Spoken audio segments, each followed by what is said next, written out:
Welcome to today's deep dive. I want you to start by just taking a second and imagining a sound. Okay, setting the scene. Yeah, picture the deep echoing blast of a train whistle, just cutting through the air in your city or your town. It is a very distinct sound. It really is. Now, imagine that you live in a country where that sound, a sound that used to be a defining part of the landscape, is something most people alive today have never actually heard in their own hometowns. It paints a really vivid picture. I mean, you are talking about an entire generation growing up with the physical remnants of a vast transportation network right in their backyards. Exactly. But they've never actually seen the system in motion. And that is the reality we were exploring today. We're looking at the unexpected and honestly highly ambitious revival of Jamaica's railway system. Which is a massive undertaking. Huge. And to understand the scope of this project, we are pulling from a really fascinating stack of sources. We've got recent articles and government reports from the Jamaica Information Service, the Jamaica Observer. And the Gleaner as well. All right, the Gleaner. So our mission for this deep dive is to figure out how a country that completely abandoned its passenger trains 30 years ago is now pouring millions into bringing them back. And what this massive comeback means for its future. Because to understand why this matters so much to the country's economic and cultural landscape today, we really have to look at the historical context these reports lay out. Okay, let's unpack this, because the history mentioned in these articles completely caught me off guard. It is surprising, right? Totally.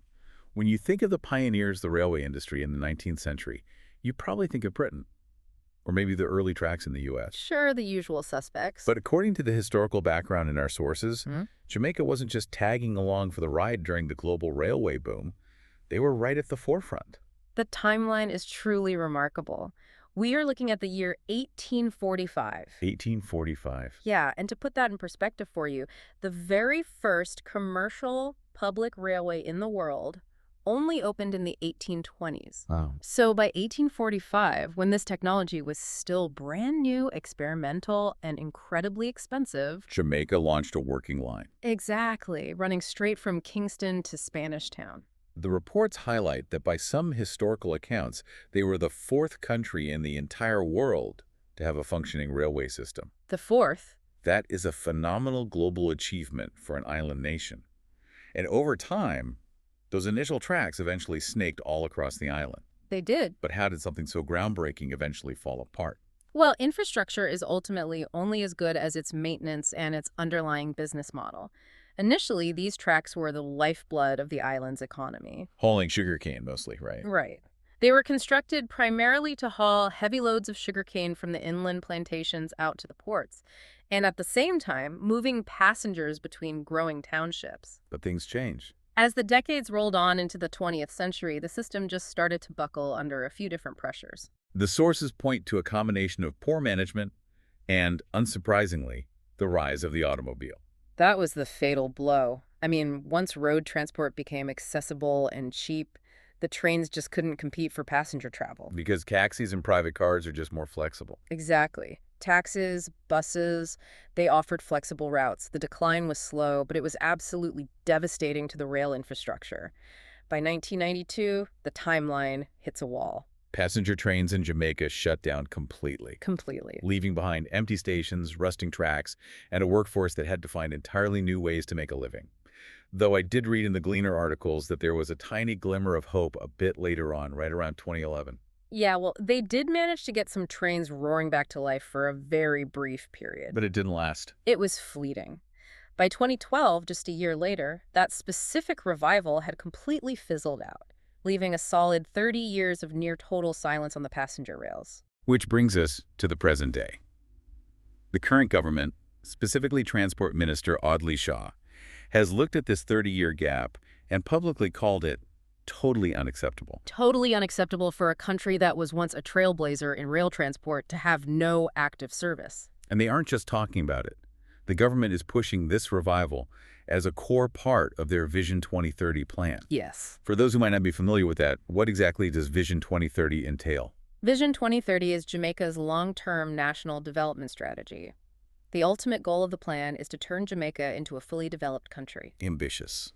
Very. And the realization the government has come to is that economically and structurally, they cannot achieve that kind of economic leap without a highly functioning modern railway. But you can't just flip a switch and turn a 19th century railway network back on.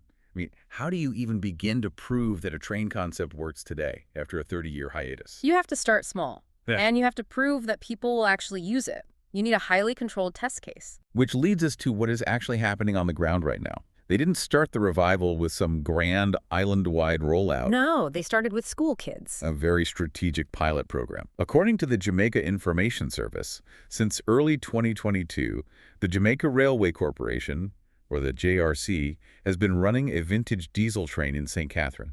Every weekday. Every weekday. It ferries students from Old Harbor and Linstead right into Spanish Town.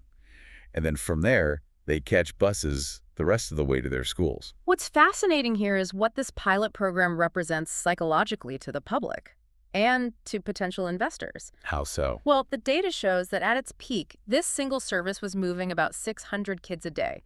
They have logged nearly 79,000 student trips so far. That is a lot of homework being done on a train. It certainly is. But the crucial insight here goes back to your earlier question about proving the concept. This student pilot overcomes a major fear that investors harbored. That people wouldn't ride it. Exactly. For 30 years, Jamaicans have relied entirely on a complex network of taxis, private cars, and minibuses. There was a genuine data-backed concern that the public was simply too attached to road transport to ever go back to the rails. You just wouldn't buy a train ticket. Right.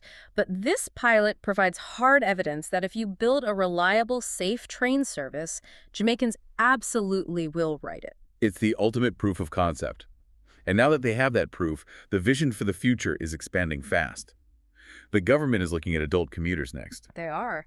The sources outlined that they have their eyes on a specific target, a substantial new business process outsourcing, or BPO park, being developed in the Angels area of St. Catherine. To give you some context on why that specific target matters, BPO parks are facilities where companies outsource things like customer service call centers, IT support, data processing. Headcount jobs. Exactly. These parks require thousands of workers to arrive at centralized locations at very specific times for their shifts. It is a logistical nightmare for a standard road network to handle that kind of concentrated influx. The reports say they are expecting 5,000 workers daily at this new park. 5,000. If you are listening to this, I want you to think about your own daily commute. Can you imagine adding 5,000 commuters to the roads every single morning and evening in one concentrated area? It would be gridlock. Anyone who has ever been stuck in the notorious traffic on Jamaica's Mandela Highway knows exactly what I'm talking about. Imagine the universal pain of that daily grinding traffic jam. It's stressful. Now imagine just skipping it entirely. You bypass the traffic, you sit in a train, you read a book or listen to a podcast, and you get to work on time. It fundamentally changes the quality of life for the workforce. And if we connect this to the bigger picture, a reliable commuter rail doesn't just make the workers happier and more productive. It makes the whole area more attractive. Yes, it makes the entire BPO sector in Jamaica significantly more attractive to foreign companies looking to set up shop. It's a major economic draw. So we've got kids getting to school and a clear plan for adults getting to work. But as any infrastructure nerd knows, passenger fares rarely cover the enormous costs of running a national railway. Almost never. The thing that actually pays the bills is cargo. Freight is the financial backbone of this entire renaissance. Without it, the passenger lines simply cannot survive. The JRC just inked a major deal with a mining logistics company to start moving aggregate. Right. For the listener, aggregate is basically crushed stone, sand, and gravel used in construction. They are going to use about 30 miles of existing track in St. Catherine to move this material from the quarries straight to the port at Port Esquivel. The numbers projected for this operation are staggering. They're projecting 1 million tons of aggregate per year on this route alone. 1 million tons. That is estimated to generate roughly 480 million Jamaican dollars annually in revenue for the railway. That provides the sustainable revenue stream required to maintain the passenger lines. But let's look at the hidden savings here, which are just as vital. What kind of savings? Road maintenance. Heavy commercial trucks absolutely destroy asphalt. It is a universal truth of civil engineering. I think anyone listening who has ever driven on a highway right after winter and hit a pothole carved out by an 18-wheeler knows exactly what you mean. Definitely. By moving 1 million tons of rocks off the asphalt highway and onto the steel tracks, Jamaica saves an incredible amount of money on annual road maintenance. Potholes decrease. Roads last much longer. And crucially, highway travel becomes significantly safer for everyday drivers who no longer have to share tight lanes with endless convoys of heavy industrial trucks.